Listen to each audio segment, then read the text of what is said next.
Apa di antara kalian ada yang pernah memakai kawat gigi? Jika pernah, aku turut prihatin. Aku sangat berharap pengalaman kalian lebih baik daripadaku. Aku pikir kawat gigi akan membuat hidupku jauh lebih baik. Tapi, ternyata aku salah. Semuanya berawal karena gigiku sangat jelek. Mereka pendek dan memiliki celah besar di antaranya. Teman-temanku terkadang membuat lelucon tentang mereka dan itu sangat melukai perasaanku. Tapi kusembunyikan perasaanku dan tertawa bersama mereka. Karena orang tuaku bekerja sepanjang waktu, aku tinggal bersama kakek nenek di New Jersey. Dan mereka tidak pernah mengira ada masalah dengan gigiku. Mereka bilang gigiku tumbuh seiring bertambahnya usia, tapi sejujurnya aku nggak tahan lagi dengan ejekannya. Akhirnya aku putuskan menyelesaikan masalah dengan tanganku sendiri. Setiap kali orang tuaku mengirimiku uang saku, aku akan menabung setiap sen. Menjelang tahun terakhir SMP, aku akhirnya menabung cukup banyak. Jadi aku pergi ke dokter gigi dan meminta kawat gigi darinya. Dokter gigiku bilang aku perlu memakainya selama sekitar 2 tahun. Dan aku pikir itu bukan masalah besar. Ya kan? Maksudku beberapa temanku juga memakai kawat gigi. Dan mereka masih tampak cantik. Tetapi sayangnya tidak demikian halnya denganku. Gigiku sangat berantakan sehingga kawat gigi biasa tidak akan bisa merapikannya. Salah satu temanku baru-baru ini mendapatkan kawat gigi yang tidak terlihat ini. Jadi aku tanya dokter gigiku apa aku bisa sama? Tapi dia bilang aku membutuhkan sesuatu yang lebih keras. Aku berakhir dengan kawat gigi besi hitam. Dan itu membuatku terlihat lebih jelek dari sebelumnya. Betapa bodohnya aku berpikir bahwa kawat gigi secara ajaib akan membuat gigiku lebih baik. Teman-temanku menganggap itu lucu dan mengatakan aku terlihat seperti punya rel kereta api di dalam mulutku. Semua orang menertawakanku dan perlahan aku mulai menjauhkan diri dari mereka. Hari-hari itu adalah saat-saat terburuk dalam hidup dan yang aku inginkan hanyalah melarikan diri di mana tidak ada yang mengenalku. Jadi setelah aku lulus SMP, aku membujuk orang tuaku untuk mengizinkanku tinggal bersama mereka di New York. Aku berpikir bahwa aku dapat memulai lagi dengan awal yang bersih di sekolah baruku. Tapi mengingat aku masih memiliki 2 tahun lagi dengan kawat gigi, aku perlu membuat rencana. Aku tidak ingin menjadi anak yang ditertawakan semua orang lagi. Jadi aku pura-pura bisu sehingga aku bisa menyembunyikan kawat gigiku. Pada hari pertama di sekolah baruku, aku telah menyiapkan surat yang mengatakan bahwa aku bisu karena operasi mulut yang mempengaruhi laringku. Dan bahwa aku dalam tahap pemulihan tapi butuh waktu bertahun-tahun untuk sembuh. Aku bahkan memalsukan tanda tangan orang tuaku. Untung saja mereka terlalu sibuk untuk mengantarku ke sekolah pada hari pertamaku, jadi semuanya berjalan sesuai rencana. Aku pikir seseorang mungkin setidaknya sedikit curiga, tapi tidak ada yang bertanya kepadaku tentang hal itu. Dan bahkan para guru memberikan simpati padaku dan mengatakan semuanya akan baik-baik saja. Dan aku akan tetap berprestasi di kelas. Aku tidak percaya, aku tahu aku harus berhati-hati. Jadi aku memisahkan diri dari anak-anak lain sehingga mereka tidak akan mencoba berbicara denganku. Aku bahkan tidak makan siang di kafetaria karena aku terlalu takut orang akan melihat betapa memalukannya aku saat makan. Aku benar-benar harus membuka mulutku begitu lebar dan mengunyah dengan sangat hati-hati. Dan setelah itu selalu ada potongan makanan yang menempel di kawat gigiku. Mengesampingkan gigiku yang jelek, aku sebenarnya tidak jelek. Nyatanya, berkat kawat gigi, berat badanku turun 10 kilo. Jadi badanku terlihat cukup baik.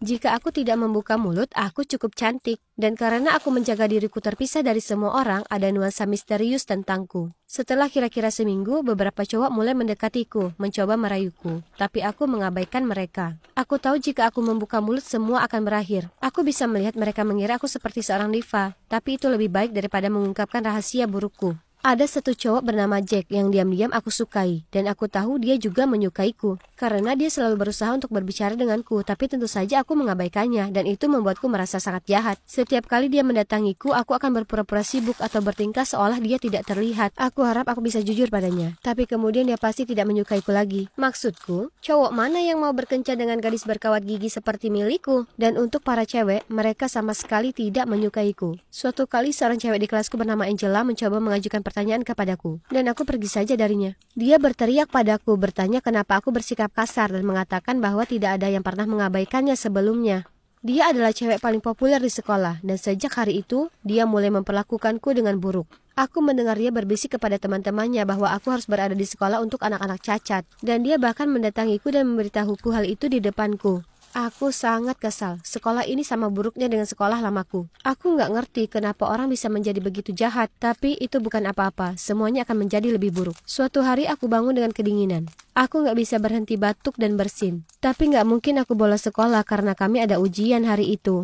Aku putuskan untuk memakai masker, agar tidak ada yang melihat kawat gigiku jika aku harus batuk atau bersin. Ketika aku menyelesaikan ujian, aku di loker dan tiba-tiba aku bersin dengan sangat keras. Aku akhirnya bersin 5 kali berturut-turut dan setelah itu aku berkata, Yesus, keras sebagai refleks. Kemudian aku panik. Aku seharusnya bisu dan aku baru saja berbicara. Bagaimana jika seseorang mendengarku? Ya, seseorang mendengarnya. Aku berbalik dan Angela berdiri di sana bersama teman-temannya. Mereka menatapku dengan kaget. Dan Angela berkata, "Kupikir kamu tidak bisa bicara." Kemudian dia berjalan ke arahku dan mengulurkan tangan untuk melepaskan maskerku. Tiba-tiba Jack muncul dan menghentikannya. Dia menyuruhnya mundur, dan dia berdiri di sana melindungiku. Tidak ada yang melakukan sesuatu yang begitu baik untukku selama bertahun-tahun. Saat itulah Jack dan aku mulai berkencan. Kami akan pergi ke perpustakaan, berjalan-jalan di hutan, dan bahkan bermain piano bersama. Aku pakai buku catatan kecil untuk menuliskan apapun yang ingin aku katakan padanya. Dan tentu saja aku cuma tersenyum, gak pernah tertawa saat bersamanya. Tapi suatu hari dia membungkuk untuk menciumku. Dan itu hal terburuk yang pernah terjadi. Memikirkan bibirnya menyentuh kawat gigi logam di mulutku membuatku jijik pada diriku sendiri. Jadi ketika bibirnya menyentuh bibirku, aku sangat ketakutan, hingga aku membenturkan kepalanya. Dan ketika aku menyadari betapa bodohnya yang aku lakukan, darah mengalir keluar dari hidungnya. Kami berdua dengan panik berusaha menghentikan pendarahan. Aku merasa sangat malu dengan apa yang telah aku lakukan, sehingga aku harus berusaha keras untuk tidak menangis di depannya. Dan dia juga tersipu malu. Setelah itu, sulit untuk sepenuhnya bersantai dengannya. Meskipun aku sangat menyukainya. Aku sangat takut dia melihat sekilas gigi monsterku dan kemudian putus denganku. Sedikit yang aku tahu apa yang akan segera terjadi.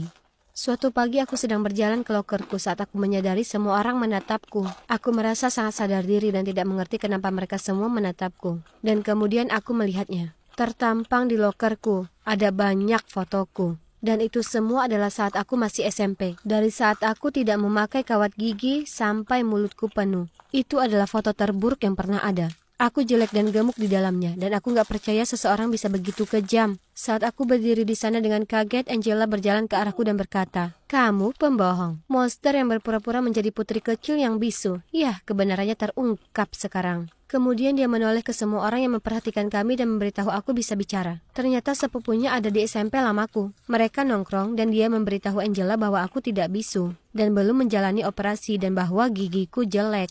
Ketika dia dengan penuh kemenangan berjalan melewatiku, amarahku berkobar dan untuk sesaat aku kehilangan kendali. Aku bergegas masuk dan mendorongnya ke lorong. Lalu aku melompat untuk duduk di punggungnya dan mulai menarik rambutnya. Dan kemudian aku melihat darah dan saat itulah aku menyadari aku telah bertindak terlalu jauh. Gigi depannya patah saat dia terjatuh. Semua orang mengambil foto. Aku duduk di punggung Angela, memegangi rambutnya dan mulutku terbuka lebar, memperlihatkan kawat gigi yang mengerikan. Jack juga hadir di tengah keramaian dan menatapku dengan kagum. Aku tidak tahu apakah aku atau Angela yang lebih memalukan dalam situasi ini. Setelah itu Angela harus memakai behel besi hitam besar, sama sepertiku. Dokter gigi mengatakan ada masalah dengan saluran akarnya, sehingga dia tidak dapat memasang implan. Satu-satunya solusi adalah memakai kawat gigi dan berharap giginya yang lain akan bergerak dan mengisi celah tersebut. Dan orang tuaku harus datang ke sekolah dan meminta maaf. Dan tentu saja aku diskors atas apa yang kulakukan. Bukan hanya karena mendorong Angela, tetapi juga fakta bahwa aku memasukkan tanda tangan orang tuaku. Jack gak bicara padaku lagi yang membuatku patah hati. Tapi yang lebih menyakitkan yang terjadi beberapa minggu kemudian. Aku menemukan Jack dan Angela mulai pacaran. Aku gak percaya. Aku tahu Angela cuma melakukannya untuk membalasku, tapi itu membuatku bertanya-tanya. Apa itu berarti Jack tidak menganggap cewek berkawat jelek? Lalu kenapa aku menyembunyikan milikku? Satu hal yang ingin ku ketahui, bagaimana mereka berciuman ketika Angela memiliki kawat gigi?